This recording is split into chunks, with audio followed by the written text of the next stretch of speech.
Hello दोस्तों, स्वागत है एक बार फिर से आप सभी का ऑनलाइन एग्रीकल्चर यूट्यूब चैनल पर। आज के सेशन के अंदर हम फिर से हाजिर हैं आप सभी के लिए लेकर मोस्ट हॉर्टिकल्चर के मोस्ट इम्पोर्टेंट जो क्वेश्चंस हैं इस सेशन के अंदर हम डिस्कस करने वाले। अपने सभी फ्रेंड्स को इनवाइट कर लीजिए और इस सेशन को लाइक भी कर दीजिए। ठीक है, तो पढ़ते हैं आगे। से पहले क्वेश्चन की ओर बढ़ें। यहाँ पर पहला क्वेश्चन क्या है? पहला क्वेश्चन जो है स्टेटमेंट टाइप का क्वेश्चन। पहला क्वेश्चन जो है स्टेटमेंट टाइप का है। आपको जो राइट स्टेटमेंट है इसका यूज करना है, बताना है आपको राइट स्टेटमेंट है। तो स्टेटमेंट पहला यहाँ पर क्या है? स्टेटमेंट पहला क्या है? Concept of bio aesthetic planning given by professor Lance Hogben. तो प्रोफेसर लैंग्सगोट होगबेन है, इन्होंने जैव धारणा है ये दी थी। क्या ये सही या गलत है, बताना है। नेक्स्ट अगला जो स्टेटमेंट है ये क्या है? फेमस लॉयड बोटेनिकल गार्डन जो है ये बता रहा है कि क्या बता रहा है कि ये दार्जिलिंग वेस्ट बंगाल के अंदर ये बोटेनिकल गार्डन है। लॉयड बोटेनिकल गार्डन ये दार्जिलिंग वेस्ट बंगाल के अंदर। तीसरा जो स्टेटमेंट है ये बता रहा है गार्डन्स के अंदर जो स्टोन लेंटन्स लगे रहते हैं, यानी कि पत्थर के जो लालटेन लगे रहते हैं, ये एक इम्पोर्टेंट फीचर है, एक महत्वपूर्ण विशेषता है। कौन से प्रकार के गार्डन्स की? मुगल गार्डन्स। ये तीन स्टेटमेंट्स दिए गए हैं, तीन स्टेटमेंट्स में से बताना है सही कौन सा है। तो देखिए, अगर हम बात करें तो बायो एस्थेटिक प्लानिंग का जो कॉन्सेप्ट है ये किसने दिया है? ये स्टेटमेंट बिल्कुल सही है, प्रोफेसर लैंस लोटन ने। तो बायो एस्थेटिक प्लानिंग का जो कॉन्सेप्ट है ये क्या है? साथ ही साथ बात करें, ये जो बायो एस्थेटिक जो टर्म है ये भी किसने दी है? तो ये भी लैंसलॉट होगबेन ने ही दी। इनका क्या कहना है? ये प्लानिंग क्या है इनका कहना है? तो एरियाज हैं, यानी जहां पर हम लैंडस्केपिंग कर रहे हैं, ऑर्नामेंटल गार्डन्स बना रहे हैं, रोड साइड प्लांटिंग कर रहे हैं जिनको हम एवेन्यू प्लांट्स बोल देते हैं, वहां पर ज्यादा से ज्यादा फ्लोरा एंड फोना जो है उनका यूज, लाइक जो प्लांट्स हैं उनका यूज किया जाए और जो एनिमल्स हैं उनका यूज किया जाए। फ्लोरा फोना का यूज करते हुए अगर हम गार्डन्स को बनाते हैं या किसी पर्टिकुलर पीस ऑफ लैंड को अगर हम डेकोरेट करते हैं तो इसे क्या बोला जाता है? Bio aesthetic planning. बायोलॉजी के जो कंपोनेंट है, बायोलॉजी है ना, बायोलॉजी जैव सौंदर्य योजना, फ्लोरा एंड फोना का यूज करते हुए अगर हम पीस ऑफ लैंड को डेकोरेट करते हैं तो इसे क्या बोल दिया जाता है? बायो एस्थेटिक प्लानिंग बोल। और ये जो टर्म है या जो कॉन्सेप्ट है ये लैंसलॉट होगबेन के द्वारा दिया गया। इसके अलावा एलोइड या लॉयड बोटेनिकल गार्डन जो है दार्जिलिंग वेस्ट बंगाल के अंदर है, का जो फॉर्मेशन है ये किसने करवाया था? तो विलियम लॉयड ने करवाया।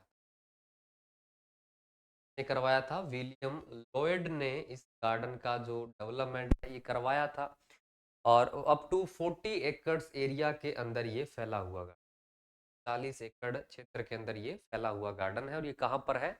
दार्जिलिंग वेस्ट बंगाल। इसके अलावा ये भी स्टेटमेंट सही। नेक्स्ट जो स्टेटमेंट है ये क्या बोल रहा है? स्टोन लेंटन्स, यानी कि जो पत्थर के जो लालटेन है, क्या ये मुगल गार्डन्स का एक? ये स्टेटमेंट बिल्कुल। स्टोन लेंटन्स या पत्थर के जो लालटेन होते हैं ये एक इम्पोर्टेंट कंपोनेंट है या एक इम्पोर्टेंट फीचर है कौन से गार्डन्स का? ये जैपनीज गार्डन का एक इम्पोर्टेंट फीचर। जैपनीज गार्डन का इम्पोर्टेंट फीचर है कौन सा? स्टोन लेंटन्स का होना। और अगर हम बात करें कि जैपनीज गार्डन का और इम्पोर्टेंट कंपोनेंट्स या फीचर क्या क्या है, तो देखिए जो ये गार्डन्स बनाए जाते हैं जैपनीज गार्डन, ये मेडिटेशन के पर्पस से बनाए जाते हैं। यानी हु हल्ला वाला काम नहीं होता इन गार्डन्स के अंदर। बड़े ही शांति प्रिय ये गार्डन्स देखने को, यानी नेचर जो है एक छोटे से एरिया में बसा दी जाती है। जैपनीज गार्डन को किस नाम से जानते हैं? तो जैपनीज गार्डन को नेचर इन नेचर के नाम से जाना जाता है। जापानीज गार्डन को नेचर इन मिनिएचर के नाम से जाना जाता है। अगर आप जापानीज गार्डन के अंदर जाते हैं तो आपको ऐसा लगता है कि आप नेचर के अंदर आ चुके हैं और उस छोटे से एरिया पर उसे डेवलप किया गया है। जापानीज गार्डन को नेचर इन मिनिएचर के नाम से भी जानते हैं। इंपॉर्टेंट फीचर्स की बात करें तो एक तो हमने स्टेटमेंट में ही कवर कर लिया है, स्टोन लेंटन्स इसमें इंपॉर्टेंट फीचर देखने को मिलता है। इसके अलावा जो पेगोडा हाउस है, एक तरह का जैसे आप रिजोर्ट पढ़ते हैं ना, पेगोडा रिजोर्ट, वास्तव में इसके स्ट्रक्चर की तो नहीं देखने। पेगोडा रिजोर्ट आपको याद रखना है, लकड़ी का बना हुआ एक हाउस होता है, ठीक है, वुड से बना हुआ एक स्पेशल टाइप का हाउस होता है जिसको क्या बोला जाता है, पेगोडा बोला जाता है। इसके अलावा एक पेगोडा ट्री भी होता है, पेगोडा ट्री भी होता है। तो पेगोडा ट्री जो है ये इंपॉर्टेंट फीचर है या कहें एक इंपॉर्टेंट प्लांट है जो जापानीज गार्डन के अंदर देखने को मिलता है। जैसे हर एक रिलीजन के अंदर अपना एक रिलीजियस ट्री होता है, इसी तरह यहाँ पर जापानीज जो लोगों का जो रिलीजियस ट्री है वो कौन सा है, एक पेगोडा ट्री भी है, पेगोडा ट्री भी। ये यहाँ पर कुछ इंपॉर्टेंट जो फीचर्स हैं ये देखने को मिलते हैं। बात करें अगर हम लगे हाथ मुगल गार्डन्स की भी बात कर लेते हैं, तो देखिए जो मुगल गार्डन्स हैं के अंदर अगर हम इंपॉर्टेंट फीचर्स की बात करें तो इनमें इंपॉर्टेंट फीचर्स में क्या देखने को मिलता है, इंपॉर्टेंट फीचर्स में अगर हम बात करें तो इनमें गार्डन्स के चारों ओर लार्ज प्रोटेक्टिव वॉल्स देखने को, बड़ी और लंबी सुरक्षात्मक दीवारें हैं ये देखने को, और इनमें फोकल पॉइंट के फॉर्म में, यानी इन गार्डन्स के अंदर बीच में या लास्ट में क्या देखने को मिलता है, एक मेन बिल्डिंग देखने को मिलता है, मेन बिल्डिंग देखने को मिलता है एक लार्ज। इसके अलावा इनके अंदर रनिंग वाटर देखने को, क्या देखने को मिलता है, रनिंग वाटर देखने को मिलता है, यानी बहता हुआ पानी जो है ये इंपॉर्टेंट फीचर है मुगल गार्डन्स का। इसके अलावा अगर हम बात करें इन गार्डन्स के अंदर साइप्रस का जो प्लांट है ये लगा होता है जो मोबिलिटी को दिखाता है, और रनिंग वाटर जो है मोबिलिटी ऑफ लाइफ को दिखाता है, यानी जीवन जो है ये पानी की तरह बहते हुए चला जाता है। इसके अलावा मोस्ट इंपोर्टेंट फीचर इनमें बारादरी जो है ये एक इंपोर्टेंट फीचर होता है। बारादरी एक तरह का पवेलियन होता है, में टोटल 12 दरवाजे होते हैं, चारों ओर से वो खुले ही रहते हैं, इसे क्या बोल दिया जाता है, बारादरी बोल। Large protective walls, main buildings का होना, रनिंग वाटर, साइप्रस प्लांट का होना और साथ ही साथ बारादरी का होना मुगल गार्डन्स का इंपोर्टेंट है। बहुत सारे मुगल गार्डन्स हैं इंडिया के अंदर, ठीक। जैपनीज गार्डन आपको बता देता हूँ, बुद्धा जयंती पार्क है, बुद्धा जयंती कहाँ पर है ये एक जैपनीज गार्डन है, बुद्धा जयंती पार्क कहाँ पर है, ये कहाँ पर है, दिल्ली के, नई दिल्ली के अंदर ये गार्डन है। तो हमने यहाँ पर इस स्टेटमेंट को तो पूरा कर लिया है, साथ ही साथ कुछ इंपोर्टेंट बातों को भी डिस्कस कर लिया है। अब देखिए यहाँ पर स्टेटमेंट पहला सही है और दूसरा सही है, कहने का मतलब है तीसरा गलत है। तो इसमें यहाँ पर लिखा गया है कि only statement first and statement second are correct. तो यही स्टेटमेंट जो है, ये ऑप्शन जो है अपना सही होने वाला है, ए ऑप्शन जो है राइट आंसर होने। एक क्वेश्चन के अंदर हमने यहाँ पर दो तरह के गार्डन्स को पढ़ लिया है, इसके अलावा बायो एस्थेटिक प्लानिंग क्या होता है ये डिस्कस कर लिया है, एलोइड बोटेनिकल गार्डन के पढ़ लिया। ये यहाँ पर है स्टोन लेंटन्स, पत्थर की बनी हुई जो लालटेन है, ये जैपनीज गार्डन का इंपोर्टेंट रखना है। इसके बाद आता है नेक्स्ट क्वेश्चन है अपना, विच of the following method of piling used in pineapple before processing. Processing से पहले पाइनएप्पल को पील आउट किया जाता है, यानी उसका छिलका जो है उतारा जाता है। तो कमर्शियल लेवल पर जब हम अनानास का प्रसंस्करण करते हैं या पाइनएप्पल का प्रोसेसिंग किया जाता है तो उसके अंदर पीलिंग एक इंपॉर्टेंट जो प्रोसेस है से गुजारना पड़ता है। तो पीलिंग पूछा गया है किससे की जाती है, हैंड पीलिंग से, क्या हाथ से छिल, स्टीम पीलिंग क्या भाप से छिल, फ्लेम पीलिंग क्या हम आग से छिलते हैं, ले पीलिंग क्या हम कॉस्टिक सोडा से छिलते हैं। तो देखिए जो पाइन एप्पल है, आपने आप रील स्क्रॉल करते हैं, शॉर्ट्स को स्क्रॉल करते हैं, तो आपने देखा होगा कि पपाया जो है और पाइन एप्पल जो है उसको मशीनों से छीला जा रहा है। यहाँ पर तो हैंड पीलिंग भी करते हैं इसमें, और मैकेनिकल जो पीलिंग है ये भी करते हैं। हैंड पीलिंग भी करते हैं और मैकेनिकल पीलिंग भी करते हैं। तो आप ऑप्शन में आप यहाँ पर मैकेनिकल पीलिंग, मैकेनिकल पीलिंग, तो देखिए पाइन एप्पल के अंदर मेनली जो की जाती है, क्या करते हैं, मैकेनिकल पीलिंग की जाती है या मशीन पीलिंग की जाती है। मशीन से छीला जाता है, हाथों से भी छीलते हैं, और अगर जैसे कोई छोटे उद्योग है, छोटी इंडस्ट्रीज है, स्मॉल इंडस्ट्रीज है, हाथों से छील लिया जाता है। कोई बड़ी इंडस्ट्रीज है, वहां पर मैकेनिकल पीलिंग कर लिया जाता है। तो हैंड पीलिंग भी कर सकते हैं और मैकेनिकल पीलिंग भी कर सकते हैं।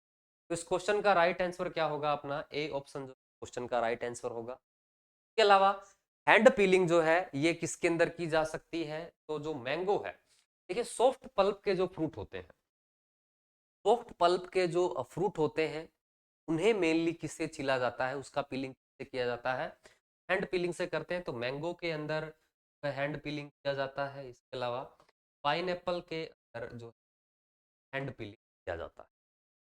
इसके बाद आता है स्टीम पीलिंग। स्टीम पीलिंग के अंदर हम क्या करते हैं, जो हॉट वेपर है, जो गर्म भाप है, उससे हम क्या करते हैं, फ्रूट्स को गुजारते हैं, जिससे गर्म भाप क्या करती है, छिलका होता है उसको क्या कर देती है, कर देती है। उसके बाद हम उसे आसानी से, जूट का जो थैला है उससे अगर हम रिब करेंगे, क्रैप करेंगे, तो इजीली जो छिलका है ये बाहर निकल आता है। तो इसे स्टीम पीलिंग बोला जाता है। स्टीम पीलिंग की अगर हम बात करें किसमें की जाती है, तो स्टीम पीलिंग जो है ये टोमेटो के अंदर करते हैं है, क्योंकि टोमेटो के अंदर हम मैकेनिकली नहीं छिल सकते हैं, मशीन जो है पूरे टमाटर को ही उड़ा देगी। फ्लेम पीलिंग आग नहीं बरसा सकते हैं, ले पीलिंग भी नहीं किया जाता है। स्टीम पीलिंग जो है ये मेनली किया जाता है क्योंकि काफी सॉफ्ट होता है टोमेटो। और हम जब टोमेटो क्रॉप को डिस्कस करते हैं तो ये भी पढ़ते हैं कि ओवर राइप टोमेटो जो है ये प्रोसेसिंग के लिए बढ़िया है। तो ओवर राइप टोमेटो स्वीट तो हो गया, लेकिन साथ ही साथ सॉफ्ट भी हो गया है। तो इसके लिए जो स्टीम पीलिंग है ये प्रैक्टिस की जाती है। इसके अलावा स्टीम पीलिंग जो है ये किसके अंदर करते हैं, ये पोटैटो के अंदर की जाती है, आलू के अंदर भी। नेक्स्ट ऑप्शन है यहाँ पर फ्लेम पीलिंग। फ्लेम पीलिंग के लिए जो हम आग से छीलते हैं, क्या करते हैं, आज जो फायर है उसको स्प्रे करते हैं, ध्यान रखा जाता है विदाउट स्मोक वाली, बिना धुएं वाली आग जो है ये प्रोड्यूस से गुजारी जाती है। बाहर वाला छिलका जो है सूखा होगा तो वो क्या होगा, आग जल्दी पकड़ेगा, और बाहर वाला छिलका क्या है, सूख जाता है। हम ये किसके अंदर करते हैं, तो हम ये अनियन और गार्लिक के अंदर करते हैं। के अंदर की जाती है, अनियन और गार्लिक के अंदर की जाती है। अनियन और गार्लिक के अंदर आप एक प्रोसेस पढ़ते हैं हार्वेस्टिंग के बाद, तो क्या बोला जाता है, क्योरिंग बोला जाता है। मेन फील्ड में कुछ दिनों के लिए रख देते हैं, जिससे उनके बाहर का जो लेयर है ये सूख जाता है, ड्राई हो जाता है। अंदर वाले जो लेयर्स हैं उनके अंदर मॉइस्चर जो है मेंटेन रहता है, उससे वेस्ट लाइफ भी बढ़ती है, सेल्फ लाइफ भी बढ़ती है। कहने का मतलब है स्टोरेज कैपेसिटी।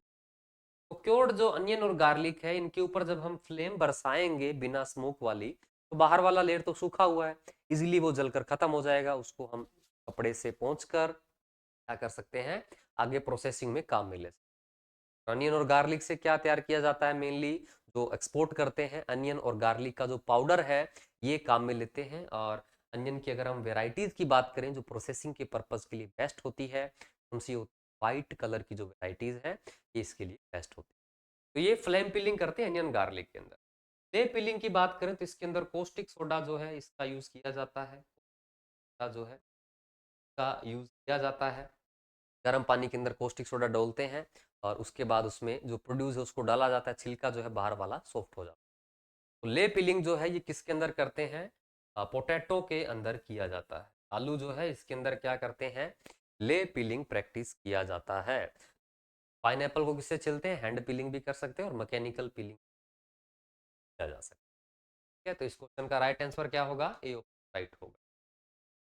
नेक्स्ट क्वेश्चन है यहाँ पर, नेक्स्ट जो क्वेश्चन है ये कौन सा है, which of the following variety of cabbage suitable for high density planting. High density planting के लिए कौन सा वेराइटी जो है कैबेज का, पत्ता गोभी का सुटेबल है उच्च घनत्व रोपण के लिए, कौन सा सुटेबल है, तो इसमें से पूसा संबंध वेराइटी का संबंध जो वेराइटी है ये कैबेज का वेराइटी है, हाई डेंसिटी प्लांटिंग के लिए क्या होता है, सुटेबल होता है। इसके अलावा बात करें पूसा मुक्ता वैरायटी के इंपॉर्टेंट करेक्टर की, ब्लैक रोग है के लिए क्या होती है, यानी इस डिजीज के लिए क्या है ये रेसिस्टेंट वैरायटी। इसके अलावा सितंबर वैरायटी की बात करें तो सितंबर वैरायटी जो है नाम से ही लग रहा है, ये कहाँ से इंट्रोड्यूस की गई है, जर्मनी से वैरायटी है, से इंट्रोड्यूस किया गया है। इस क्वेश्चन का राइट आंसर क्या होगा, इस question right answer. Next question है मेज द फॉलोइंग, इधर फ्रूट्स लिखे हुए हैं, इधर इनका टॉलरेंस का लेवल लिखा हुआ है, इधर फ्रूट्स है और इधर इनका टॉलरेंस का लेवल लिखा हुआ है, जैसे डेट पाम किसके लिए कितना टॉलरेंट है, ग्रेप किसके लिए कितना टॉलरेंट है, एप्पल किसके लिए कितना टॉलरेंट है और करोंदा किसके लिए कितना टॉलरेंट है, ये यहाँ पर लिखा गया है। तो अगर हम बात करें, देखिए सबसे पहले फ्रूट है डेट पाम। डेट जो है एरिड क्लाइमेट का फ्रूट है, शुष्क जलवायु का फल है, यानी एरिड क्लाइमेट के जो फ्रूट्स होते हैं या पड़ते हैं सेलाइन एल्केलाइन सोइल के लिए क्या देखने को मिलते हैं, टॉलरेंट देखने को मिलते हैं। वैसे अगर हम बात करें एरिड क्लाइमेट का कौन सा है, डेट पाम भी है और करोंदा भी है, ऑप्शन के आधार से हमें देखना पड़ेगा। तो डेट पाम जो है ये सेलाइन एल्केलाइन सोइल के लिए क्या होता है, टॉलरेंट होता है, हाईली टॉलरेंट देखने क्या होता है, हाईली साल्ट टॉलरेंट। ये के अलावा ग्रेप की अगर हम बात करें तो ग्रेप जो है ये किसके लिए टॉलरेंस को शो करता है, एक अगर हम यहाँ पर मैच, थर्ड ऑप्शन टी के अंदर भी। तो ग्रेप के अंदर अगर हम बात करें तो ग्रेप जो है ठीक ठाक टॉलरेंस शो करता है, यानी मीडियम साल्ट टॉलरेंट होता है, यहाँ पर ये लिखा गया है। इसके अलावा एप्पल जो है ये साल्ट के लिए बिल्कुल भी टॉलरेंस को शो नहीं करता है, तो ये लो salt tolerance. Image the following type question, ये आपको सहजता से अंदाजा लगाना पड़ता है, कंपेयर करना पड़ता है कि हाँ जी ये इतना ज्यादा है, ये ठीक ठाक है, ये बिल्कुल कम है। और करोंदा लास्ट में दिया गया है, देखिए करोंदा जो है एक जीरोफाइटिक प्लांट होता है, यानी बिना पानी के लंबे टाइम तक सरवाइव कर जाता है। यहाँ पर ये ड्रोट के लिए क्या होता है, टॉलरेंट। ड्रोट के लिए क्या होता है, ये टॉलरेंट होता है। डेट पाम को मैच किया थर्ड से, थर्ड में सही। बी को हमने मैच किया है फोर्थ से, तो बी को मैच किया है फोर्थ से, यहाँ पर नहीं है, तो अपना ए ऑप्शन है राइट होने। ये आपको अच्छे से याद रखना है, डेट पाम जो है साल्ट टॉलरेंस है, एप्पल साल्ट टॉलरेंस करता है, ग्रेप ठीक ठाक कर लेता है। अगर बढ़िया से कर लेता फिर इतने सारे साल्ट टॉलरेंट रूट्स डेवलपमेंट करने की, तो इसमें ग्रेप के अंदर हम पढ़ते हैं कि साल्ट टॉलरेंस डेवलप डोगरी है, इसके अलावा 16-13 रूट स्ट्रोक आपने पढ़ा है, इसके अलावा साल्ट क्रिक है, तो इसमें मेनली जो है salt tolerance root stroke develop किए जाते हैं। इसके बाद है which of the following solution is used for pre shipment, which of the following solution is for pre shipment treatment in flower, यानी कि किसान ने, फार्मर ने क्या है कि जो फ्लावर हैं, कट फ्लावर्स जो हैं उनको हार्वेस्ट कर लिया है, अब उसे मार्केट में शिपमेंट करेगा, यानी मार्केट में ट्रांसपोर्ट करने वाला है, मार्केट में भेजने वाला है। तो मार्केट में भेजने से पहले फार्मर जो है अपने लेवल पर कौन से सॉल्यूशन से कट फ्लावर्स को ट्रीट करेगा, उस सॉल्यूशन का नाम आपसे यहाँ पर पूछा गया है। सॉल्यूशंस यहाँ पर है bud opening solutions, holding solutions, waste solution या पल्सिंग सॉल्यूशन।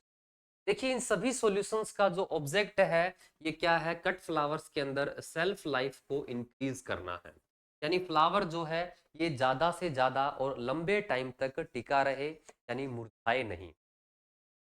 तो इन सभी जो सॉल्यूशंस हमने मेंशन किए, इन सबका ऑब्जेक्ट क्या है, सेल्फ लाइफ को इंक्रीज करना है। तो सेल्फ लाइफ को इंक्रीज करने के लिए इन्हें फूड की रिक्वायरमेंट है, तो इन सॉल्यूशन के अंदर जो मेन कंपोनेंट है वो क्या है, सुक्रोज है। क्या है, सुक्रोज जो है, इनका कंसंट्रेशन पर अलग अलग तरह के जो सॉल्यूशन है वो हम पढ़ने वाले हैं अभी। तो सेल्फ लाइफ का ऑब्जेक्ट क्या है, या कट फ्लावर्स के अंदर ऑब्जेक्ट क्या है इन सभी सॉल्यूशंस का, सेल्फ लाइफ को इंक्रीज करना। और सेल्फ लाइफ तब इंक्रीज होगी जब इनको फूड मिलेगा, फूड के लिए हम सुक्रोज का यूज करते हैं, सुक्रोज का यूज किया जाता है, सुक्रोज अलग अलग कंसंट्रेशन में दिया जाता है। सुक्रोज से क्या है, जाइलम फ्लोएम जो है ये सुक्रोज को लेता रहेगा, जिससे क्या है उसकी बेस्ट लाइफ टर्गिडिटी बनी रहेगी, लंबे टाइम तक चलेगा। अब देखिए कुछ फ्लावर जो है ये इथाइलिन के लिए बहुत ज्यादा ससेप्टिबल देखने को मिलते हैं, इथाइलिन मिला, इथाइलिन प्रोडक्शन हुआ, इसके अंदर हार्वेस्टिंग के बाद भी तो इथाइलिन प्रोडक्शन चलता ही रहेगा। अब इथाइलिन आपको पता है ये क्या करता है, ग्रोथ को घटाता है या कहते हैं कि जीर्णता लाता है, यानी सेनेसेंस को क्या करता है, इंड्यूस करता है। अब जितना ज्यादा इथाइलिन के लिए फ्लावर ससेप्टिबल होगा उतना ही जल्दी वो खराब हो जाएगा। तो जो फ्लावर्स इथाइलिन के लिए ससेप्टिबल हैं उनके लिए हम क्या डालते हैं, उनके लिए हम इथाइलिन एब्जॉर्बेंट को डालते हैं या कुछ एंटी इथाइलिन सब्सटेंस है उनका यूज किया जाता है और इसका यूज करते हैं। AgNO3 सिल्वर नाइट्रेट का जो यूज है करते हैं as a ethylene absorb, ethylene absorbent के फॉर्म में क्या यूज किया जाता है, AgNO3 सिल्वर नाइट्रेट यूज। इसके अलावा देखिए अब आपने एक सॉल्यूशन तैयार किया है, उसके अंदर आपने सुक्रोज डाल दी है, यानी भोजन आपने बढ़िया तैयार कर दिया है। अब भोजन तैयार कर दिया तो एनवायरमेंट के अंदर बहुत सारे जो पैरासाइट है वो भी हैं, कहने का मतलब है कि जो माइक्रो ऑर्गेनिज्म है इस सॉल्यूशन पर अटैक करने वाले हैं। तो इस सॉल्यूशन को हमें ध्यान में रखना है कि बाहर वाले जो माइक्रो ऑर्गेनिज्म है, जर्म्स है, उनसे भी प्रोटेक्ट करना है। तो इसके लिए हम बायोसाइड का यूज करते हैं। क्या यूज करते हैं इनके लिए, बायोसाइड्स का यूज किया जाता है। बायोसाइड्स को जर्मीसाइड के नाम से भी जाना जाता है। इसके लिए हम 8HQC जो केमिकल है इसका यूज करते हैं। आपको फुल फॉर्म बताना है कमेंट के अंदर, 8HQC का फुल फॉर्म क्या होता है। तो सेल्फ लाइफ को इंक्रीज करने के लिए सुक्रोज यूज करते हैं, लगभग 2 से लेकर 20% का जो सुक्रो सोल्यूशन है ये काम में लेते हैं। इथाइलिन ससेप्टिबल फ्लावर है तो इथाइलिन एब्जॉर्बेंट सिल्वर नाइट्रेट डालेंगे, और बायोसाइड या जर्मीसाइड्स के लिए हम 8HQ केमिकल है इसका यूज करते हैं। इसका अगर यूज किया जाता है तो सेल्फ लाइफ जो है फ्लावर का, क्या सेल्फ लाइफ जो है ये फ्लावर का इसके अलावा अब देखते हैं हम अलग अलग तरह के जो सॉल्यूशंस हैं वो कौन कौन से। तो सबसे पहले है यहाँ पर बड ओपनिंग सॉल्यूशन। बड ओपनिंग सॉल्यूशन का मतलब क्या है, जैसे फ्लावर जो है फार्मर से फ्लोरिस्ट के पास आ चुका है। फ्लोरिस्ट कौन है, जो फ्लावर को सेल करता है वो फ्लोरिस्ट है। ठीक है, फ्लोरिस्ट कौन है, जो फ्लावर को सेल करता है फ्लोरिस्ट है। उसके पास टाइट बड वाले कट फ्लावर्स आए हैं। अब वो चाहेगा कि फूल जो है जल्दी से जल्दी खिले और मार्केट के अंदर बिके वो, तो उसके लिए जो सॉल्यूशन काम में लेते हैं, बड ओपन करने के लिए जो सॉल्यूशन काम में लेते हैं वो कौन काम में लेते हैं, फ्लोरिस्ट काम में लिया जाता है। और इसके लिए भी सुक्रोज का यूज करते हैं, क्योंकि फूड मिलेगा तभी वो बढ़िया मेटाबॉलिक एक्टिविटी को फास्ट करेगा। तो इसके लिए जो है 4% जो सुक्रोज का जो सॉल्यूशन है ये काम में लिया जाता है। कौन काम में लेता है इसको, फ्लोरिस्ट काम में लेता है। फ्लोरिस्ट जो है इसके अंदर बड ओपनिंग के टाइम कोई जो बायोसाइड है या जर्मीसाइड है उसका यूज नहीं करता। लेकिन जैसे कि बताया, अगर कोई फ्लावर इथाइलिन के लिए ससेप्टिबल है तो वो एंटी इथाइलिन या इथाइलिन एब्जॉर्बेंट का यूज AgNO3 के है। इसके बाद आता है होल्डिंग सॉल्यूशन। कौन सा सॉल्यूशन है, होल्डिंग सॉल्यूशन। होल्डिंग सॉल्यूशन भी यहाँ पर देखिए किसके द्वारा यूज किया जाता है, फ्लोरिस्ट के द्वारा यूज किया जाता है, द्वारा यूज किया जाता है। होल्डिंग सॉल्यूशन जो है ये भी यहाँ पर फ्लोरिस्ट के द्वारा ही यूज। तो इसमें जो कंसंट्रेशन रखा जाता है ये आपसे पूछा जा सकता है। होल्डिंग सॉल्यूशन में कंसंट्रेशन जो है 0.5 to 2% रखते हैं। कितना रखते हैं, 0.5 to 2% जो कंसंट्रेशन है। इस कंसंट्रेशन के अंदर जो होल्डिंग सॉल्यूशन है ये बनाया जाता है।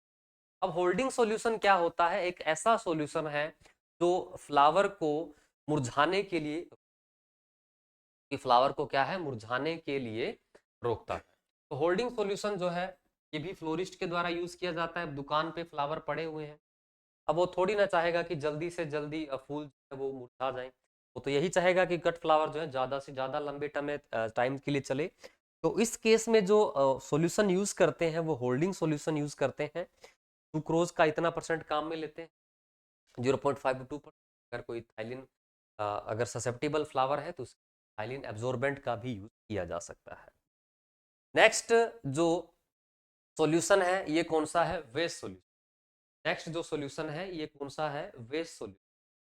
वेस्ट सॉल्यूशन के अंदर जो कंसंट्रेशन रखा जाता है कितना रखा जाता है, ये भी रखा जाता है। होल्डिंग होल्डिंग सॉल्यूशन 0.5 to 2% रखते हैं। 0.5 to 2% जो सॉल्यूशन है ये इसमें रखा जाता है। वेस्ट सॉल्यूशन जो है घरों के अंदर यूज किया जाता है। वेस्ट सॉल्यूशन जो है ये घर के अंदर यूज करता है। होल्डिंग जो सॉल्यूशन है फ्लोरिस्ट यूज करता है, और डोपनिंग सॉल्यूशन भी फ्लोरिस्ट यूज करता है। वेस्ट सॉल्यूशन जो होता है इसे घरों के अंदर जब हम कट फ्लावर्स को लेके आते हैं, रोज को तैयार करते हैं सॉल्यूशन को, केस में जो सॉल्यूशन तैयार करते हैं वो कौन सा तैयार करते हैं, वेस्ट सॉल्यूशन तैयार किया जाता है। कंसंट्रेशन याद रखना है। ये है नेक्स्ट है पल्सिंग सॉल्यूशन। पल्सिंग सॉल्यूशन आपको याद रखना है, पल्सिंग सॉल्यूशन में सुक्रोज कितना काम में लेते हैं, 2% से लेकर 20% जो कंसंट्रेशन है का ये काम में लिया जाता है। और पल्सिंग सॉल्यूशन जो है ये किस तरह काम में लेते हैं, और फार्मर्स के द्वारा काम में लिया जाता है। और इसी ट्रीटमेंट को या इसी सॉल्यूशन को क्या बोला जाता है, प्री शिपमेंट ट्रीटमेंट बोला जाता है। कि फार्मर जो अपने लेवल पर ट्रीटमेंट करता है वो कौन से सॉल्यूशन करता है, पल्सिंग सॉल्यूशन से करता है। तो ये आपको ऑब्जेक्ट याद रखना है, किस ऑब्जेक्ट से किया जाता है, कौन से सॉल्यूशन का यूज, और कितना परसेंट कार्ब जो सुक्रोज है ये काम में लेते हैं। ये ऑप्शन जो है राइट हो।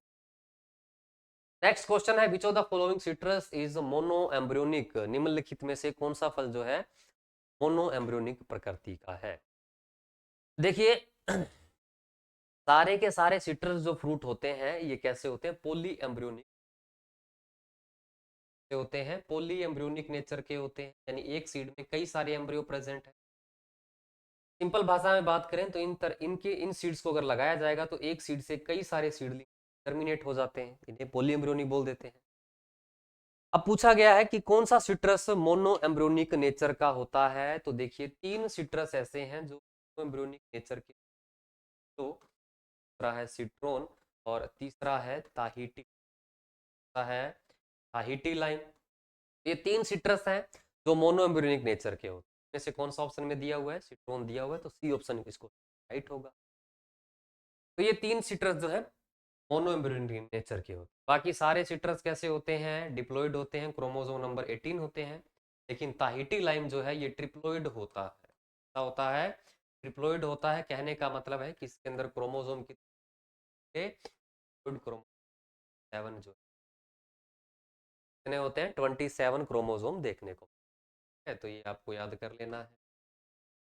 नेक्स्ट क्वेश्चन की ओर बढ़ते हैं। चलिए देखिए नेक्स्ट क्वेश्चन क्या है, विच what is the edible part या पोर्शन ऑफ लीची, यानी तो लीची है इसमें खाने योग्य भाग कौन सा होता है। तो लीची के अंदर खाने योग्य भाग कौन सा होता है भाई, एरिल होता है। फ्लैशी एरिल है, ये खाते हैं। और एरिल किसमें होता है, तो पोमग्रेनेट होता है, अनार जो होता है में भी एडिबल पार्ट के फॉर्म में क्या खाते हैं, एरिल खाते हैं। एरिल को टेस्टा भी लिख दिया जाता है, एरिल को टेस्टा भी लिख दिया जाता है। इसके अलावा स्पाइस के अंदर अगर हम बात करें तो मेस जो होता है, मेस जो स्पाइस है इसके अंदर भी यहाँ पर क्या खाया जाता है, या यूजफुल पार्ट क्या होता है, यूजफुल पार्ट क्या होता है, एरिल होता है, मेस स्पाइस जो। फ्लेसी पेडंकल की बात करें तो फ्लेसी पेडंकल ऐसी एडिबल पार्ट किसका होता है, कैशोनट का होता है। फ्लेसी थैलेमस की बात करें तो फ्लेसी थैलेमस किसका होता है, फ्लेसी थैलेमस जो है एप्पल का होता है। इसके अलावा सेब का होता है, इसके अलावा पीर का होता है, इसके अलावा लोकाट है, का भी एडिबल पार्ट क्या होता है, फ्लेसी थैलेमस होता है। फ्लेसी रिसेप्टेकल की बात करें तो फ्लेसी रिसेप्टेकल जो है खाया जाता है, पिग के अंदर खाया जाता है, अंजीर के अंदर खाया जाता है फ्लेसी रिसेप्टेकल जो। चलिए तो फ्लेसी एरिल जो है लीची के अंदर एडिबल पार्ट। नेक्स्ट क्वेश्चन है यहाँ पर फ्लोरिकल्चर की कुछ इंपोर्टेंट क्रॉप्स की कुछ इंपोर्टेंट वेराइटीज को मेंशन किया गया है, कि आपको मैच करके बताना है कि कौन सी वेराइटी कौन से फ्लावर की है। चलिए साथ साथ में मैच कर लेते हैं, और इन वेराइटीज को आपको कतई नहीं भूलना है, बहुत वेराइटी है। जैसे कि भारत सुंदरी जो वेराइटी है ये किसकी वेराइटी है, तो ये हिबिस्कस की वेराइटी है। भारत सुंदरी किसकी है, हिबिस्कस की है। हिमा जो वेराइटी है ये किसकी है, बोगनविलिया की है। इंपोर्टेंट वेराइटी है सारी की सारी, मैच द फॉलोइंग में आपको बताने का। रजत रेखा, स्वर्ण रेखा ये आप जानते ही हैं पहले से, किसकी है, ट्यूबरोज की वेराइटी है। कैसी वेराइटी है, ट्यूबरोज की वेराइटी है। रजत रेखा जो है सिंगल टाइप वेराइटी है, सिंगल टाइप वेराइटी है। और स्वर्ण रेखा पढ़ रहे हैं तो स्वर्ण रेखा डबल टाइप वेराइटी है। और दोनों ही जो वेराइटी है रजत रेखा स्वर्ण रेखा ये वेरीगेटेड वेराइटी है, वेरीगेटेड वेराइटी है, यानी अलग अलग कलर की वेराइटी है। तो सिंगल कलर नहीं देखने को मिलता, वेरीगेटेड है। इसके अलावा अर्का कृषिका वैरायटी लिखी गई है, तो अर्का कृषिका वैरायटी किसकी, एक ही ऑप्शन बचा है आपके सामने, ये अर्का कृषिका जो है जरबेरा की वैरायटी है, जरबेरा की। रजत रेखा किसकी है, ट्यूबरोज की। इंपॉर्टेंट वैरायटी है। क्वेश्चन जो है एग्जाम में आए हुए, हूबहू तो नहीं आया हुआ, लेकिन अलग अलग एग्जाम में इन फ्लोरिकल्चर क्रॉप्स की अलग अलग वैरायटीज को पूछा गया है। इनको एक मैच द फॉलोइंग फॉर्म के अंदर हमने आपके सामने। चलिए बढ़ते हैं नेक्स्ट क्वेश्चन की ओर। नेक्स्ट क्वेश्चन कौन सा है, which of the following is the rainy season annual. Annual plants पूछा गया है यहाँ पर, एनुअल ऑर्नामेंटल प्लांट्स जो है में पूछा गया है, अलग अलग सीजन के होते हैं एनुअल प्लांट्स, जो एक सीजन में अपना लाइफ साइकिल कंप्लीट कर लेते हैं, एनुअल प्लांट्स बोल देते हैं। कुछ ऑर्नामेंटल एनुअल प्लांट्स जो है रेनी सीजन में लगाए जाते हैं, कुछ एनुअल प्लांट्स जो है समर सीजन में लगाए जाते हैं, और कुछ एनुअल प्लांट्स जो है विंटर सीजन के अंदर लगाए जाते हैं। और ध्यान रखना है, मोस्ट ऑफ जो एनुअल्स प्लांट होते हैं का जो प्रोपोगेशन है ये किससे होता है, सीड से होता है। जो ऑर्नामेंटल एनुअल प्लांट है इनका प्रोपोगेशन किससे होता है, सीड से होता है। बताइए फटाफट इनमें से कौन सा रेनी सीजन एनुअल है। ये क्वेश्चन आता ही आता है एग्जाम के अंदर। प्लांट से रिलेटेड जो क्वेश्चन है इनके आसपास ही घूमता है, एक एक दो दो प्लांट्स आपको बताएंगे, उन्हीं में से क्वेश्चन आपका रहने वाला है। तो पूछा गया रेनी सीजन एनुअल, यानी रेनी सीजन में कौन सा लगाया जाता है, तो देखिए बालसम जो होता है ये रेनी सीजन एनुअल है। इसके अलावा रेनी सीजन एनुअल में आपको याद कर लेना है अमरेंथस, याद करना है अमरेंथस, ये कैसे हैं, रेनी एनुअल। इसके अलावा जीनिया है, इसके अलावा कोचिया है, ये दोनों समर सीजन एनुअल है, दोनों को अच्छे से याद करना है आप। इसके अलावा पेटूनिया है, डेजी है, ये जो एनुअल्स मेंशन किए गए हैं ये विंटर सीजन, कैसे हैं ये, विंटर सीजन। हाल ही के किसी एग्जाम के अंदर डेजी का पूछा हुआ था, ये आप अच्छी तरह से याद कर लीजिएगा। अमरेंथस और बालसम जो है ये रेनी सीजन एनुअल होते हैं, रेनी सीजन में मेनली लगाया जाता है।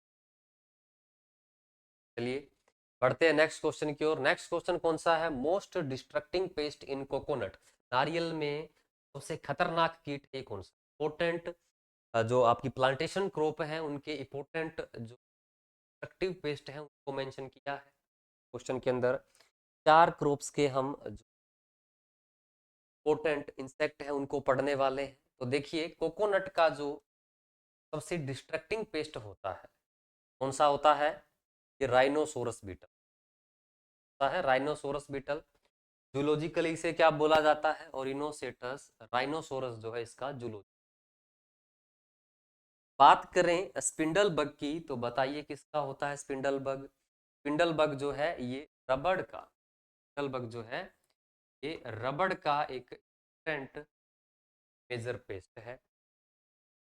कालवा हुइया एरेकी जो है इसका जूलॉजिकल नेम होता है। बात करें next insect T mosquito bug की, तो टी मस्कीटो बग जो है जो कैशोनट है, काजू जो है का एक मेजर डिस्ट्रक्टिंग पेस्ट है, ज्यादा नुकसान पहुंचाता है। हेलोपेल्टिस एंटोनाई जो है।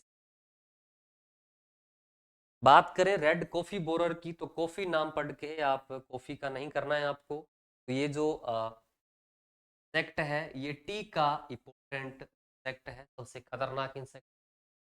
जूलॉजिकल नेम क्या होता है इसका, जुजेरा कोफिया, क्या होता है, जुजेरा कोफिया जो है इसका जूलॉजिकल नेम। के अंदर हमने इंपोर्टेंट आपकी प्लांटेशन क्रॉप है, जो भी इंपोर्टेंट इंसेक्ट है इन मेंशन किया है। राइनोसोरस बीटल कोकोनट का पूछा जाता है एग्जाम के अंदर, स्पिंडल बग रबड़ का, टी मस्कीटो बग कैशोनट का, और रेड कॉफी बोरर जो है ये टी का मोस्ट। इसके बाद क्वेश्चन है which plant is commonly used to produce aspirin. Aspirin आप जानते हैं एक मेडिसिन है जो कि सर दर्द के लिए काम में ली जानते हैं। तो एस्पिरिन पूछा जा गया है यहाँ पर, एस्पिरिन के उत्पादन के लिए कौन से पौधे का जो उपयोग है ये आमतौर पर किया जाता है, एलोवेरा का, एट्रोपा का, विलो का या सेम। तो देखिए एस्पिरिन प्रोडक्शन के लिए मेनली जो है ये विलो जो प्लांट है इसका यूज करते हैं एस्पिरिन प्रोडक्शन के लिए। एस्पिरिन एल्केलोइड ऑब्टेन करते हैं और उससे एस्पिरिन जो मेडिसिन है ये तैयार करते हैं। तो विलो प्लांट जो है इससे एस्पिरिन जो है ये तैयार की जाती है। क्या बात करें एलोवेरा की, तो ये एक, इसे क्या बोला जाता है, फर्स्ट एड प्लांट भी बोला जाता है। क्या बोलते हैं, फर्स्ट एड प्लांट भी बोला जाता है। पेट से रिलेटेड डिजीज, स्किन से रिलेटेड डिजीज, सब के अंदर इसका जो यूज किया जाता है।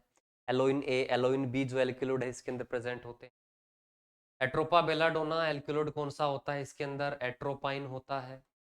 होता है एट्रोपाइन। एट्रोपा बेलाडोना कौन सी फैमिली से करता है, ओलेनेसी से बिलोंग करता है। ठीक। नेक्स्ट आता है सेना, इसको सनाए या सोनामुखी या सनी या मरकंडी के नाम से भी जानते हैं। इसके अंदर एल्किलोड कौन सा होता है, साइड पाया जाता है। होता है सोनोसाइड होता है। फैमिली कौन सी होती है इसकी, लेग्यूमिनेसी, एशिया अंगस्टिफोलिया बोटेनिकल है। तो आपको याद रखना है कौन से प्लांट का यूज एस्पिरिन प्रोडक्शन के लिए करते हैं। विल्लो जो प्लांट है इसका यूज जो है ये एस्पिरिन प्रोडक्शन के लिए किया जाता है। तो यहाँ पर विलो जिसको सेलिक्स के नाम से जानते हैं, इसका मेनली जो बार्क होता है, जो छाल होता है ना, इसका यूज करते हैं। फैमिली की बात करें, सेलिएसी फैमिली से बिलोंग करता है, सेलिएसी फैमिली करता है। इसके अलावा यहाँ पर क्वेश्चन लिखा गया, भाषा थोड़ी सी चेंज की गई है, आप इजी बता सकते हैं। What is the term for the process of hardening of young plants by gradually exposing them to outdoor condition. यानी युवा पौधों को बाहरी परिस्थितियों में उजागर करके सख्त बनाने की प्रक्रिया क्या कहलाती है। हार्डनिंग ऑफ तो हमने यहाँ पर पहले, हार्डनिंग ऑफ तो यहाँ पर क्या है, ट्रांसप्लांटिंग, एक्लेमाइजेशन, मल्चिंग या फिर कल्चर। तो अनुकूल बनाने को क्या बोला जाता है, एक्लीमेटाइजेशन, एक्लीमाइजेशन एक्लीमाइजेशन भी बोला जाता है। एक्लीमाइजेशन क्या होता है, अनुकूल बनाना। हमने यहाँ पर लिख दिया है किसको किसके लिए अनुकूल बना रहे हैं, ये ऑप्शन जो है यहाँ पर सही। ट्रांसप्लांटिंग क्या होता है, नर्सरी से मेन फील्ड में हम ओरचार्ट में लेकर जाते हैं तो उसे क्या बोल दिया, ट्रांसप्लांटिंग बोल। मल्चिंग क्या होता है, कोई ऑर्गेनिक या इनऑर्गेनिक सब्सटेंस का यूज करते हुए हम मेन फील्ड में जो क्रॉप लगी हुई हम कवर कर देते हैं, जैसे कि सोइल के अंदर जो प्रेजेंट मॉइस्चर है उसका लॉस नहीं होता है। अगर ऑर्गेनिक मल्च का यूज किया जा रहा है तो ऑर्गेनिक मल्च जो है ऑर्गेनिक मटेरियल भी प्रोवाइड करवाती है।